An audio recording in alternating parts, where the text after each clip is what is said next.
Fireside Chat now with our very own Lexy, and we have a very special guest joining him.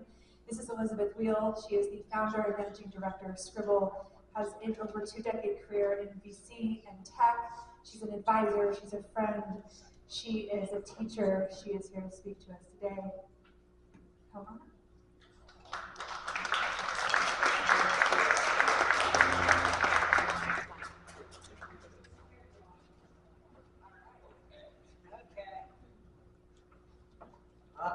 All right, here we go. Good afternoon. Well, I'm so happy to be back on the stage, and one of the gifts of getting to be a CEO and to lead Sidebar is you meet some of the most amazing people, and so many of those people are in this room, and one of the most amazing people I've ever met is you. And so, thank you. I am really energized. I know we're in the afternoon, I know it's after lunch, but I really, really recommend as much as everyone can to really pay attention. You know, meeting Elizabeth has been one of my big gifts as an entrepreneur and just as someone who wants to become a better human being. And so I am so excited to spend time with you, and I think that you are the definition of someone who's extraordinary to me. And so I'm just energized to talk to you and to learn from you and for all of us to learn from you. Well, thank you. That is a very warm welcome, and thank you for hosting. And I'm so impressed to see such a great group. I'll keep you awake after lunch. I'm usually a good open book, so even if you have any questions, I'm always open, because this is quite a life journey, and we're all on it, and it's a work in progress, and none of us are doing it right. That's a great opener. So someone who's doing it wrong, like, when did you first realize that kind of an ordinary life wasn't enough for you? Like, that wasn't your path? Oh, let's start at the way back beginning. I don't know, this will pepper into that. You can keep me on track. But I grew up in a small town near Sacramento, a town called Orangevale. God knows why, because we moved there because my dad's a marine biologist. Why would one drop a marine biologist in Orangevale, California? But we were there, and my mom was a second-grade teacher. They got divorced when I was 7. I had an 8-year older sister. So big gap there, so I felt a lot like an only child through a lot of that. And I think I had been much more of a timid person, actually, through like ages 0 through 6. And it was the divorce, I think, that really created my voice. And all of a sudden you knew you had to advocate for yourself. If you'd rather have mom take you to the soccer tournament, because she actually would pack a water bottle. So it was just that voice starting to come up through those years. And then my mom, so second-grade teacher down the street at our local school, was there for about 25 years. But one of the things that I've applied to my life now that I really started to see just the way we were raised, my mom knew like the gal who poured her coffee at the coffee shop and the checker at the grocery store. We knew our mailman. And it's something that I have applied to my life now, even we live in Portola Valley. I have 3 small kids who are now less small. I have 8.5-year-old twins and a 10-year-old. And we also, I love making a big world feel small. And that's one of those, I know the guy that makes my deli sandwich every day. And we know our garbage man. In fact, we went to his wedding a few years ago. And so making this big community feel small is something that was very orienting for me. But I think fairly quickly, and getting into that entrepreneurial, like I love tinkering and I love doing and building. And ordinary just wasn't ordinary. Like, remember back when you were a kid and Saturday mornings, it was like cartoons for a little bit. Yes. And we only got 3 channels that worked with static. But watch the cartoons, and then you had this whole day. It's like, who did I want to call to play with? And then I'm gonna go rollerblade for a little bit. And then you're like, I'm gonna, throw things at cars that pass from the bushes. And I see my kids do this now. It's just like such a freeing lifestyle, and how quickly we get to this phase of life and you lose so much of that. But I was starting weird little businesses. I always liked making money, and I'd like squirrel it away under my bed, and I never spent a thing. But I was always that one that wanted to have some business plan going.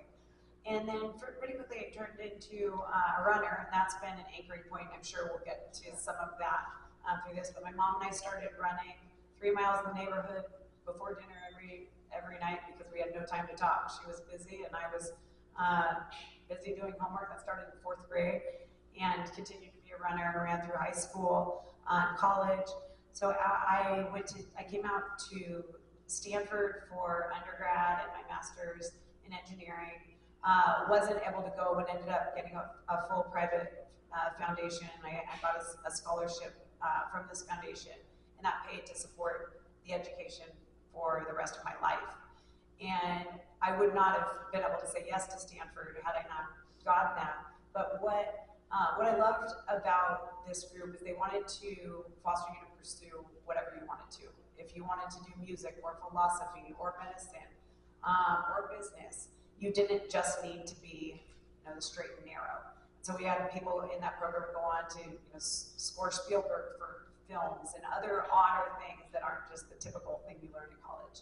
So anyway, the thing that opened my eyes to all of tech and the Valley was a program within the engineering school at Stanford called the Mayfield Fellows Program. And I was in that in 2003 to age myself, but why bring that up? I've been a mentor to 2 Mayfield Fellows every year since. And now, 22 years in, I have a pretty good long lineage of good entrepreneurs themselves. But it showed me that you didn't need to be a doctor, a lawyer, a candlestick maker necessarily to pursue a potentially great career. And I didn't know the other things that were out there. And I think one of the things we are so fortunate with communities like this, you start seeing what other people do and weird journeys, and you never thought that would be a job. But it really did open my eyes. So I was at 2 venture-backed startups. In fact, my first ever office was across the street at this little company called Auction Drop. You drop it off, we sell it on eBay. Really innovative idea 22 years ago. That was a really good idea. It was awesome. I started as employee number 10, rose to 130 people, and back down to like negative people.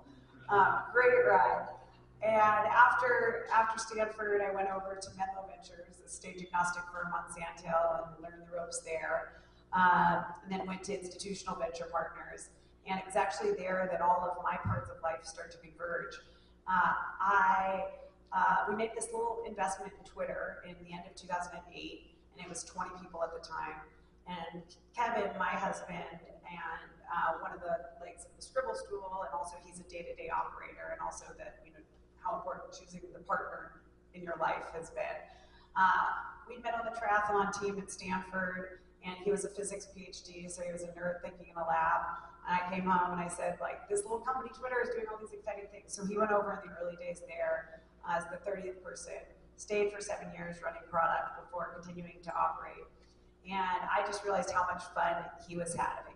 So I had this fancy job at IVP where I had a mahogany office and I was like 12 years old, I felt. And I realized he was having so much fun at this crazy startup where there weren't badges on doors yet, and there was never a plan, and it was just like hair on fire all the time. It's so fun. And I made a tough decision because at that point, I'm making so much money, and I never thought I would make $100,000. And I have this fancy office. I got a venture capital firm on Sand Hill Road. But I left and I went over to Twitter and operated for 4 crazy hypergrowth years from 50 to 2,500 people. And that absolutely shaped everything that I went to do and that I started to love. I formally started the corporate development team to lead acquisitions, but very quickly, one of the things I wanted to apply from my Make a Big World Feel Small is make a big company feel small. And we were scaling at such crazy growth that half of my job was focused on the company culture and how do you incentivize teams and how do you plan and harmonize community. I would make the Twitter soccer t-shirts if that needed doing. So I had this good just put me in coach years.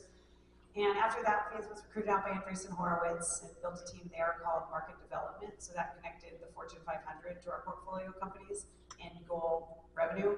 Fun motion on putting operations on the map at a venture firm. So again, in a hybrid role where it wasn't straight investing, but really did miss that over time.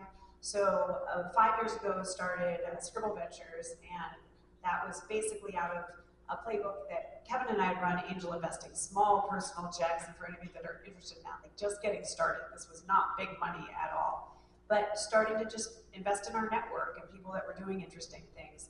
and invested in about 100 companies over 8 years, and I was terrified if we kept doing that, my kids would never go to school. So decided finally, I never wanted, I hated selling Girl Scout cookies, so I never wanted to ask anyone for money. But when you really have conviction in what you're doing, it made me stop everything and say, if this is what I love to do, this is what I'm best armed to do, this is when you ask the people in your network to support you. And Scribble One was a very quick raise, fortunately, because I've always been giving to my community versus asking. And so Scribble One was a $50 million fund. We focus on pre-seed and seed. We write what we say is a collaborative size check, so usually hovering around $1 million, so we can play nicely with everyone. And we built a really robust, awesome portfolio of founders and great companies, network advisors, and then built out Scribble 2. That was the end of 2022 fundraise, and next week, confidentially to this audience, not tweeting, we'll be closing our third fund. So that will be raised and now getting ready to have a fresh start in the middle of the year. So with that, so I've covered the journey, now the framework, now you can ask a question, but I don't know, life's just not like, you can't be ordinary, you just gotta do it. But what I would say is, I'm sure a lot of you are like, wow, that was like such an awesome background, how did you get all those great places? I had no clue I was doing, I had no playbook. It's gonna make sense in all of our careers looking backwards, that of course that was your story and you jumped from here to here to here, and it's so logical and it was why. Never. You will upload one resume probably for your life to the job you want. And I typically really do feel that every next job will be gotten by people you know in the community you've cultivated versus just making yourself look great on paper. It's all through this next building step, doing what you love. And I have a few frameworks around that for how I choose what I love, but it's all gonna make sense looking backward. So with that. So brilliant, and congratulations on Scribble 3. That's a work in progress. There's no congratulations on a fundraise. Now you have to deploy it and return it. Yeah, exactly. It doesn't count. Launching doesn't count. The launching doesn't count. Yeah. I think one of the things that strikes me so much is this, and this isn't even one of the questions, but one of the things that strikes me so much is like, you have such an expansive outlook on all of this. Like in each of these steps, there was like, yeah, but how could I expand that to look at the world in kind of like a unique way, or even just the amazing story of knowing the person who picks up your trash and going to their wedding, right? Like there just is the sense of like, there's just an liveliness and life around the corner. And I'd love to hear about how you kind of think about that, and if that comes naturally to you, or if it's a mindfulness that you bring. But it just feels like in each one of these stops, in each one of these opportunities, there wasn't the sense of, some cost of I'm doing this and I'm at the venture firm or at this, or I made it, even in this interaction right now. It's just like, yeah, but there's just, the world is bigger, and it's like not zero sum, and there's an abundance that you bring, and I'd love to hear a little bit about that. Well, thank you.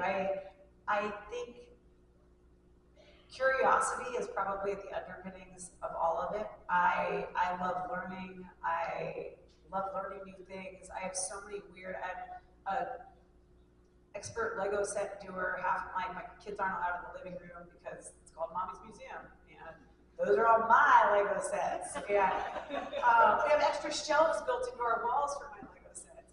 I also have a letterpress stationery business that I started 25 years ago. And I have 2 letterpresses in my garage that I like nights and weekends. Why you can never keep a manicure nights and weekends? I'm the printer. And that's like Gutenberg style press. So I always just like the way my first job was Noah's Bagels. The day I could knock on their door and show them a work permit, and they hired me on the spot, and then I ended up working there for 6 years. And they wanted me to defer Stanford to work 1 more year, which I didn't end up doing. But then I was asked to do inventory, and I love knowing how to weigh all the poppy seeds and like how to take inventory. And I also wanted to make the best ever like lox cream cheese sandwich. And, like lox is supposed to touch the cucumbers, not the tomatoes, and like it's. I love learning like all the weird things in the world. And we keep that going through our family. And how many of you have kids? So that's very, like that, there's been so many changes around my life through those journeys as well, decision making and all things. But I hope we're raising super curious kids. We have this tradition, instead of watching just like a random show on TV, it started with Mystery Doug, and I don't know how many of you are familiar with Mystery Doug. But he basically answers kid questions in a very simplistic way. And so we started this tradition when our kids were younger. We'd go on YouTube and we'd watch Mystery Doug, and he'd be like, why is the sky blue? Or, why does your hair stand up if you rub a balloon on it? Weird little things. And now we still do that with 8-year-old kids and 10-year-old kids. We let them ask questions, and we go find a random YouTube video all together on the couch, and it can be like, how are tennis balls made? And I think just staying curious really, and my big three, so for any job decision I've ever made through my career, and I don't know how I encapsulated on these fairly early, which I think is lucky. Number one for me was people. Be working with people you love and admire. And two for me was location. And that's really odd in so many people's frameworks. They're like, I would move anywhere for the right job. For me, life's too short to have a long commute or to be in an environment that doesn't make you thrive. And it became a little bit more of a moot point during Zoom, but number two for me is location. And number three is, am I learning? And anytime that curve started to flatten, then I made the move. And I say to our team now at Scribble, this is gonna be my last job. I get to choose the people. I'm doing it in the location, it makes me proud. My office is a quarter mile from the house. And three, am I learning every single day? And so I will never have to find another job, knock on wood. But those have been my orienting factors. And I think the faster in your career you can coalesce on what are your big three, in any order, could be different things. That means even when you're going to work, you're spending more hours at work than you are at home, typically, that you're at least moving in the right direction. I love that so much. I think it's so powerful to articulate and know your big three, right? And they can be whatever you want them to be, but being able to understand that and realizing you're making decisions with the opportunities coming your way based on what you want, and knowing when those start to flatten or you're not getting that, that's a good time to make a change. One of the things, many things I appreciate about you, you're so authentic. So as we get into some of these questions, I'd love to just hear your authentic, quick take of, what's something where you felt as you kind of rocketed through different parts of your life and then you plateaued and rocketed again? What are some things you had to unlearn in order to kind of keep flying up and keep learning really quickly? Ooh, that's a work in progress. Yeah. I think the big thing for me is knowing you don't have to please everybody. And I know that's one of the, they say every superpower is Achilles heel. It's definitely one I have to work on.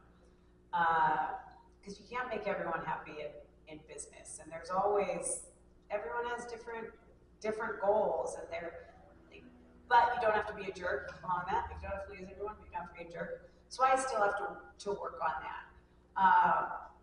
And having confidence. I still question the investments I made. That might have been the last good deal I've ever seen, and I'm going to take the fun. And I want 10 out of 10 investments to be public companies in a decade. That's not venture capital. And I'd say sometimes venture capital is probably the worst job for me because I'm not patient, and I want it to be perfect. And that is so not portfolio construction, all the things. This is the longest, most patient job, and I'm not. So I'm learning to do the job better. I actually keep a coach still that helps me, and we work on things just like everybody here in this room, and I don't have it figured out yet. I'm a work in progress. Yeah, what you're saying resonates so much. Which is it's not about getting to one place, right? You just keep learning and moving. And as someone who wants it all to happen tomorrow too, and wants to be great, it's hard to keep that patience. And just that. There's always different stakeholders, and if one person's happy but your kids are not, or if your investors are happy but the founding team's not, there's always stakeholders. That makes so much sense. Well, tell me more about talk to me more about kind of your family and balancing the company and the firm and family, and just also the things you do to fill yourself up as well. Sure, and I'm a pretty open book, but and family career, and Kevin and I are still married, good 20 years. Somehow we bought our house before we were married, which everyone said was going to be a wildly horrible fail, or very good. So we're still in the same zip code we lived in for 20 years. Location, you knew where you wanted to be. I knew where I wanted to be. We chose our location in the town we live in because it has more running trails than it does roads. And I am a big open space outdoor. I've already taken 2 founders on walks today. I don't drink coffee. Don't ask me to drink coffee. I drink Diet Mountain Dew. And I go on walks. Everyone thinks I'm the spitting image of health, but I'm not. Kevin, in fact, knew I wanted to marry him because he brought Diet Mountain Dew to our first date. But back on his career family side, and then to my kids, he went on from Twitter to lead product at Instagram, and then he founded Libra, Facebook's crypto initiatives. Was the president of Planet, took that public satellite company over the last 4 years, and about a year ago he joined OpenAI as their chief product officer. So he is very fully employed too. So we both have full jobs. Kids, as I mentioned, 8-year-old twins and 4th grader who's 10. We have raised curious kids, but also wildly independent kids. I wake up at 5, I put out breakfast, they know how to make it, pack their backpacks, get themselves to school. Can't guarantee that all hair is brushed. We're working on teeth, but they ride their bikes to school, and then they ride past my office and grab candy from my candy jar on the way home. I know they're live, it's about 3:30, and then they go on to sports. So we are fortunate to live in a community that can do that, and I do not take that for granted. But I think little people love feeling empowered to do things, and they're better to you when they're independent. And so we, fortunately, Kevin and I both have that mentality about raising kids. So that's how I've made my life work, because with 2 people that are having full jobs, and we don't have a ton of help. I didn't grow up with help, so it's something I'm comfortable when I need it, but I'm not overstaffed. I like having independent kids. Yeah. So That's brilliant. So that's like, I think that's so powerful, right? Is like, and also your understanding of like when they feel independent, it's empowering for them as well. yeah, big time. And also to just the calendar smoothing and the family piece of things, because it's hard. Like my day starts at 5, and I run my non-negotiable. Also, every single person in this room, to have a happy life, you have to have some non-negotiable every single day. And I do not care if this is journaling, if it's athletic related, if it's cooking, if it's having a meal by yourself. Everybody needs one non-negotiable that they allow into their life, also to remain a happy life. I will be sick, I will be a 4 a.m. flight, I don't care what it is, I still get my at least hour of a workout every day. And I'm mostly always, I don't do anything after noon, so as far as working out. So I always go early and get it done. That's my non-negotiable. It also helps when you anchor on what that is for you. Times I felt wildly guilty in my life, having the kids and walking out the front door when they're babies for an hour run, and you feel so selfish, and somebody's crying, and everyone's unhappy, but you do it, you come back happier, you come back more grounded, settled, and you know you got your one thing in for the day, and we all deserve it. So that starts, that kicks off the day, and then I go into a very full work day, which I love. But also, I don't think I would be happy if I weren't getting to both build a firm and invest, but also have created a life where, over a lot of work with coaching and a lot of books and a lot of just like what's really me, I think the thing I ultimately have been striving for is freedom, flexibility, and the ability to choose. And that means I can lead 2nd grade math names tomorrow, and it doesn't matter that I blocked 2 hours on my calendar. And I know that we go through times of our careers, because there's definitely times when I wasn't the one that was able to choose. But I think slowly as I moved toward my North Star, it was just the ability to choose. And I think, again, like coming back to what will the 80-year-old you advise yourself now? And I take it a step further, where what will the 80-year-old you, when you close your eyes and you think, where are you sitting? Who's around you? What are you doing? Like I'm going to have kids around on a very calm, like at a great like outdoor picnic, and there'll be grandkids running around, and I'll be able to play and walk and do.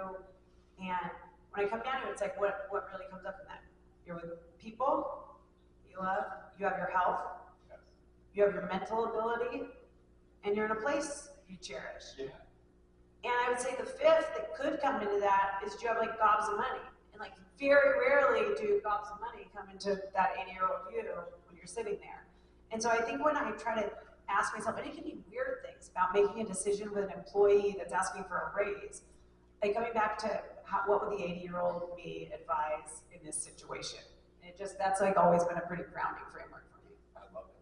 It's so powerful, and it's so powerful to go forward and then come back in the present and be able to ask you that. So I think the last question as we kind of wrap up here is that, everyone, we're all on our journeys, right? Everyone's on our own path, and so much of this path is just to keep going, right? Keep putting one foot in front of the other and to not give up, right? And sometimes it just feels like it's overwhelming, or there's so many forces that are like, the waves are really big, to use an analogy, and you're just like, but like the genius is right there if you just keep moving.